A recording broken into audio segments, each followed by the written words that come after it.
Assalamualaikum warahmatullahi wabarakatuh. Halo teman-teman, jumpa lagi di Umpama Kicau, channel yang konsisten membahas murai batu dan informasi tentang dunia burung. Oke teman-teman, gimana kabarnya hari ini? Semoga teman-temanku semuanya dalam keadaan yang baik, selalu diberikan kesehatan, kebahagiaan, diberkahkan rezekinya dan dimudahkan segala urusannya. Amin. Oh ya, gimana burung-burungnya kemarin ya? Pada juara nggak? Saya harap ada kabar baik dari teman-temanku yang burungnya dilombakan kemarin. Oke, kemarin itu hampir saja teman-teman dapat mobil yang kedua pasca mabung ya. Kemarin hanya selisih satu bendera B ya. Akhirnya Supersonic ya juara 2 ya kan. Ya, berapapun hasilnya teman-teman harus tetap disyukuri.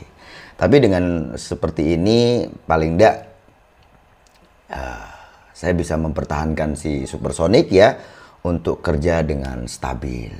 Yang penting kan stabil, itu kan? Karena di luar sana banyak orang yang mengeluh, di mana burung yang tadinya enak, burungnya tadinya sering juara, setelah mabung burungnya nggak nampil lagi. Katanya seperti itu.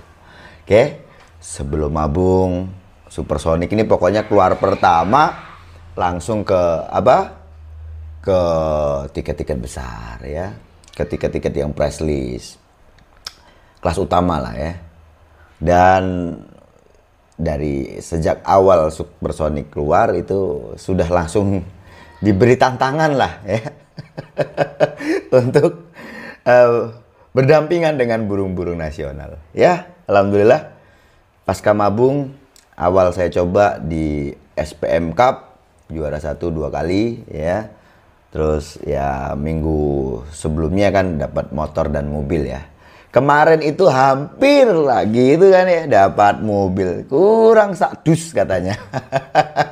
Jadi yang juara 1 dengan Supersonic itu hanya selisih satu bendera biru. Oke lah ya, saya senang. Walaupun nggak juara 1 ya tetap senang lah, ya kan? Kan tetap juara, ya enggak? Dan teman-teman juga pasti senang ya. Ya kan juara itu kan rezeki juga teman-teman. Oke lah, seperti biasanya saya akan menanggapi komentar yang ditulis di kolom komentar YouTube. Ini dari Cundai Sutrisna. Assalamualaikum Mas Sanda, panutan murai batu, mau tanya Mas Sanda, burung saya dibawa bongkar-bongkar pas digantang cuma loncat-loncat. Jika 3-3 mandi seminggu 2 kali, mau berangkat ke lapangan mandi siang tanpa settingan EF, nyampe tempat gantangan ketika dengar suara murai langsung nyaut, bahkan bongkar-bongkar. Gimana solusinya Mas Sanda untuk kasus yang seperti ini? Terima kasih, sehat selalu Mas Sanda serta keluarga. Oke, banyak orang ya sebenarnya yang bertanya seperti ini via WA itu juga banyak, dan di komentar YouTube itu juga banyak, dan saya udah beberapa kali lah ya menanggapi kasus-kasus burung seperti ini. Kalau ngobrolnya lewat WA itu aku ini lebih spesifik lagi ya arahannya kemana.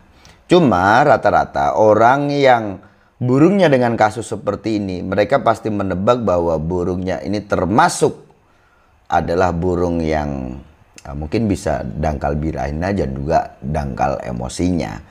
Artinya burungnya ini cenderung gitu loh ya.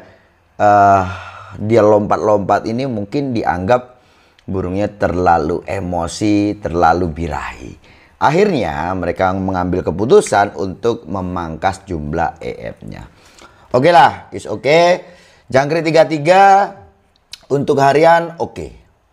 Tetapi ingat, kita bicara burung yang dilombakan itu umumnya pemain, apalagi kalau burung yang biasa main ke lomba-lomba besar gitu teman-teman ya. Itu enaknya ngomong 100 ya. Dari 100 burung itu mungkin hanya ya 10, mungkin 8 burung lah ya. 10 atau 8 burung itu yang dia hanya menggunakan settingan harian dibawa ke settingan lomba.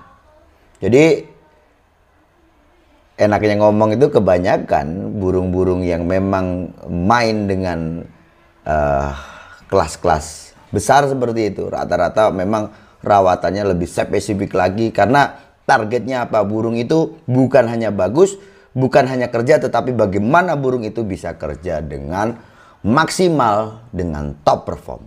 Gitu loh teman-teman. Nah, soal settingan harian ini kan kita anggap sebagai untuk mempertahankan atau untuk menstabilkan. Oke ya. Entah itu tentang kondisi burung itu dan juga soal birahi dan emosinya. Itu untuk settingan harian. Kalau kita bicaranya ranah lomba, ada sesuatu yang perlu kita berikan kepada burung itu yang bersifat adalah tenaga. Burung itu biar mainnya itu ya durasi panjang, burung ngotot, kerja neken, ngotot, neken, bongkar itu banyak tenaga loh ya. Apalagi kalau burungnya mainnya hiper, wah itu banyak sekali membutuhkan tenaga. Nah, tenaga itu dapatnya dari mana? Kita bicara sesuatu yang logik saja. Ini kita bicara tentang logika. Bicara tentang tenaga itu lewat asupan, lewat nutrisi yang dimakan. Ya. Orang saja butuh tenaga harus makan. Burung ini makhluk hidup. Handphone butuh daya, dia harus dicas. Kalau orang makan, kalau burung juga makan. Artinya dan ini juga umumnya untuk pemain-pemain itu seperti itu. Ya, entah itu pemain ya lokalan atau yang memang udah lebih spesifik lagi kelasnya gitu ya. Ya rata-rata lah, semua ini paham tentang tenaga ini. Dan tenaga ini memang perlu. Bisa saja, maka tadi kan saya katakan banyak orang beranggapan bahwa burungnya banyak nampar. Ini nanti Om ya, kalau sampean bisa buktikan omongan saya, coba saja. Kalau kamu takut dengan memberikan EF karena kamu anggap burungmu nerpa jeruji ini tadi, burungnya katamu lompat ini, banyak lompat ini tadi ya, burungnya nyerang mungkin seperti itu. Karena EF, coba saja kamu nolkan EF-nya. Dan saya pastikan dia akan lebih sering lompat. Bahkan parahnya dia bisa ngelobo dengan ngejar musuh. Kalau aku melihat di burungmu itu, menurut saya sih burung kurang tenaga. Apalagi didukung juga dengan apa yang kamu katakan bahwa burungmu di lokasi lomba itu udah gemprong. Bisa saja burung yang punya keinginan tarung yang bagus. Anggap nih burungmu kan memang dangkal birahi dan emosinya. Dengan EF sedikit ini saja burungmu sudah bahasa sudah on. Tetapi bukan hanya on saja, bukan keinginan tarung saja, tetapi ingat, burung tarung itu juga membutuhkan dukungan, yaitu tenaga. Itu penting. Dan itulah yang dilakukan oleh pemain-pemain, di mana dirasa burungnya sudah punya kesiapan, burung sudah on fire, sewaktu dibawa ke lapangan, ya itu kan hubungannya ada istirahatnya juga bagus ya. Mungkin karena ada tuh pemain yang mungkin main ke kota mana gitu ya, di luar kota gitu, burungnya diinapkan dulu supaya burung bisa beristirahat. Selain itu ya memang juga diberikan makanan-makanan yang bagus, ya nutrisi yang jelas.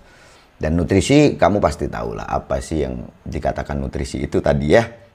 Nah sekarang mungkin pertanyaannya, kalau saya kasih tenaga itu lewat EF Om, apakah nanti birahi juga tidak naik? Kamu bisa redam. Caranya dengan apa? Dengan memandikan burung itu. Anggap aja nih kamu kasih, ya nanti ditakar sendiri lah ya, kamu cari.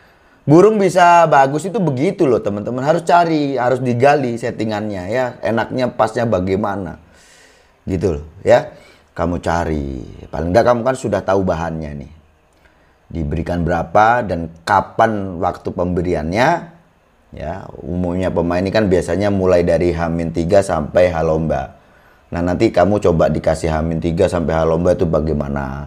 Nanti kalau seumpama berlebih kamu bisa kurangi. Mungkin mulai nyetutnya itu di H-2 atau di H-1. Bahkan mungkin saja di H-lombanya saja kamu berikan tambahan untuk EF. Yang fungsinya adalah supaya burungmu punya tenaga yang bagus. Kalau di sini kamu sudah, aduh ini kayaknya aku pusing nih Om. Mau carinya gimana ya, ngelihatnya pas atau tidaknya. Deh gini aja. Sekarang ini kan ada suplemen juga yang saya pakai untuk burung saya, yaitu ngedur. Dimana ngedur ini adalah suplemen yang dia bersifat atau konsentrasi tingginya hanya di tenaga, tidak menaikkan birahi. Ingat ya, banyak suplemen di pasaran, tetapi kalau ngedur ini dia lebih spesifik lagi, arahnya itu untuk tenaga, untuk memelihara stamina dan juga untuk menambah tenaga tanpa menaikkan birahi. Ya, kalau kamu pinginnya simple, pakai saja ngedur itu. Oke, gitu aja ya. Saya rasa cukup sekian. Sukses selalu.